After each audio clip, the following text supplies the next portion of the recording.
Assalamualaikum warahmatullahi wabarakatuh.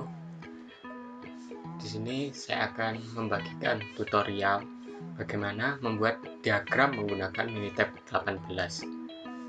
Diagram ini digunakan untuk menunjukkan data-data yang kita oleh, terutama saat kita ingin mempresentasikan sebuah data.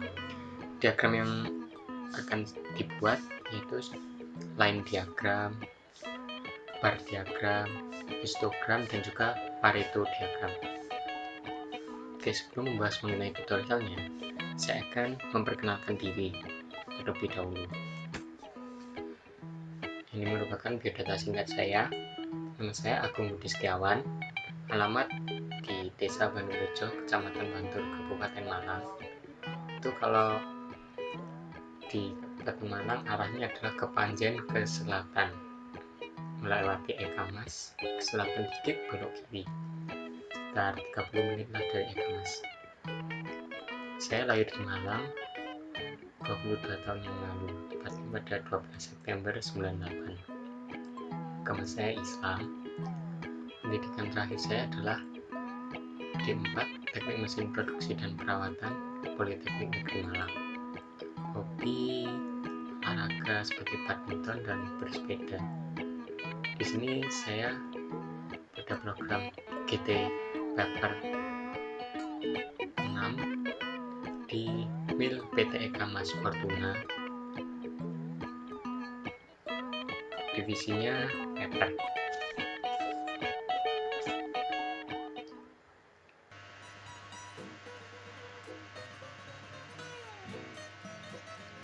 Oke, yang pertama saya akan menjelaskan bagaimana membuat diagram line, diagram garis, atau kalau di dalam Minitab itu bisa disebut dengan time series.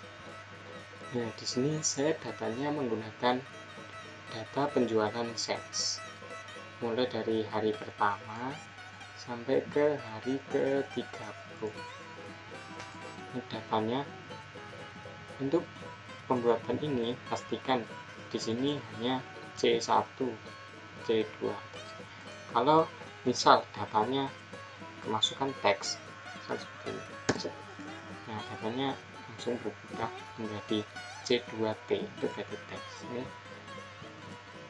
Nah, pastikan terus. Nah, langkah pertama adalah menuju ke bagian setup. Kemudian kita pilih time series plot. Nah, di sini kita menggunakan simple karena di sini hanya menggunakan data sales, satu sales. Nah, kita klik OK, dan seriesnya saya pilih sales. Oke. Nah, ini indeks kan menunjukkan hari.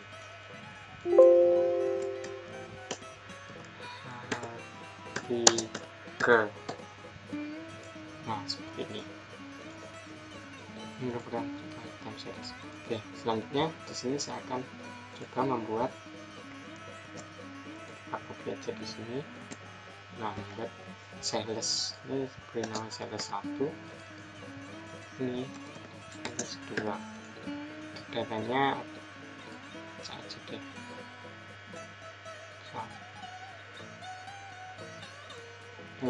Disamakan aja, tapi ada beberapa yang diubah.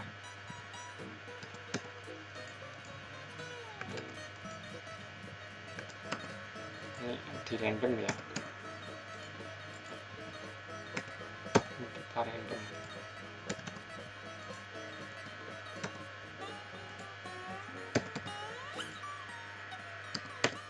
Nah, ini data udah random. Kita coba start time series plot. Kita pilih yang multiple with group, karena di sini ada dua sales, yaitu sales 1 dan sales 2. Klik OK, seriesnya dipilih sales 1 dan sales 2. Klik OK. Nah, di sini muncul ya, ada perbedaan. Untuk sales 1 ada biru, sales 2 yang merah. Nah, di sini kayak ada merah menunjukkan penurunan. Ini di hari ke 5. 5 sales kedua itu mengalami penurunan, terus udah di hari ke 17 sales 2 mengalami kenaikan dan lain sebagainya. Karena ini tadi datanya kan memang ngawur ya di sini, jadi tambahkan. Ya, itu merupakan contoh penggunaan dari time series atau grafik line. Nah, di sini ada sebuah data dari siswa dan juga nilai. Siswa A mendapat 90, B 75, C 78, D 95.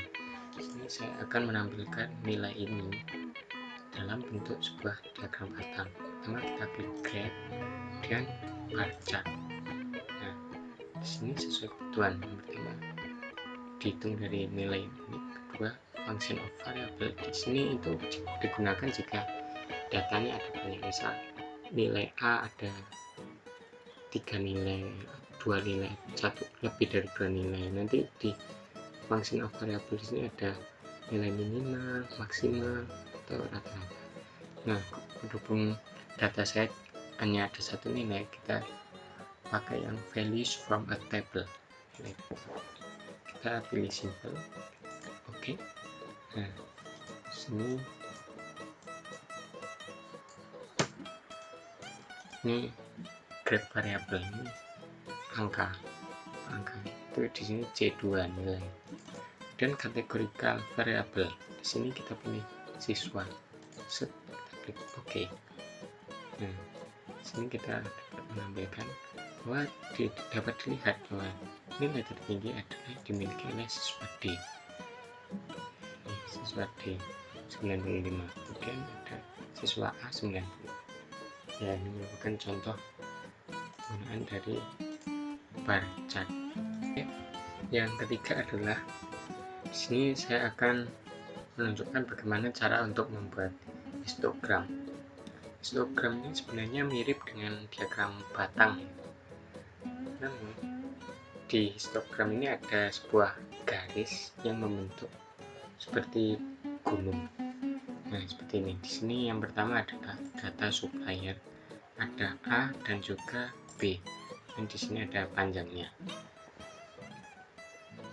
Di ini itu dari supplier A kita dikirim banyak barang dengan panjang yang berbeda-beda. Jadi dari supplier B pun demikian. Kita coba histogram. Kita pilih fit and group. Nah, fit ini yang menunjukkan bentuk dari gunungnya tersebut. Oke. Nah, graph variable kita pilih length, itu angkanya. Untuk kategorical adalah kita pilih supplier. Itu di situ menunjukkan untuk A dan B. Kita klik oke. Nah, ini adalah histogram dari panjang, dengan perbedaan biru ini adalah dari supplier A dan merah ini adalah dari supplier B. Ini di sini menunjukkan bahwa untuk yang supplier A ini simpangannya itu tidak terlalu jauh. Kemudian untuk supplier B, barangnya itu perbedaannya dari barang satu ke barang yang lain itu sangat jauh, yaitu mulai dari yang terkecil sekitar 597 sampai 16 juta. Sedangkan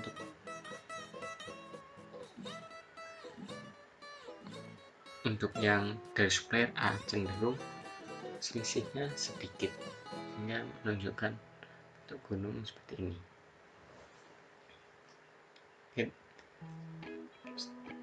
Oke, cukup untuk penjelasan mengenai histogram. Oke, sekarang untuk tutorial yang terakhir atau yang keempat. Tutorial ini adalah bagaimana membuat sebuah diagram Pareto. Di sini saya memiliki data berupa komplain pelanggan buah dan jumlahnya, mulai dari busuk hingga tidak manis. Bagaimana cara membuat diagram Pareto-nya? Yang pertama adalah kita klik start, dan kita pilih quality tools, dan pilih Pareto chart. Nah, kemudian di vektor akibat datanya yang kita pilih, ya ini kita pilih untuk komplain pelanggan buah. Kemudian sini kan ada JML 1, 2, 3. Nah, 1 buah itu miliknya JML 1. Klik OK. Oke. Nah, muncul di sini apa sih artinya diagram Pareto tersebut? Diagram Pareto ini adalah untuk mengidentifikasi bagaimana sih urutan dari, atau misal dari komplain pelanggan buah, apa aja sih yang paling banyak dikomplain.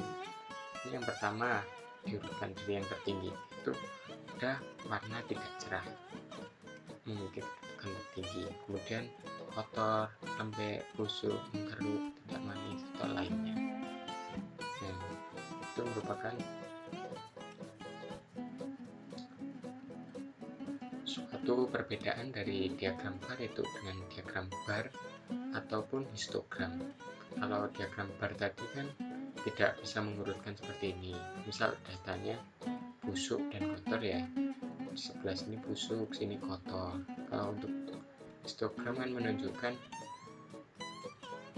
untuk sebuah kategori, kemudian ada simpangannya. Kemudian untuk Pareto ini adalah untuk menunjukkan seperti ini, berapa yang kedudukan paling tinggi, berapa yang paling rendah.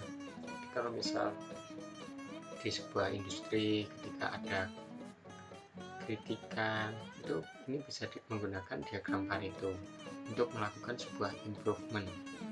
Nah, seperti itu. Menurut saya cukup untuk penjelasan dari diagram Pareto.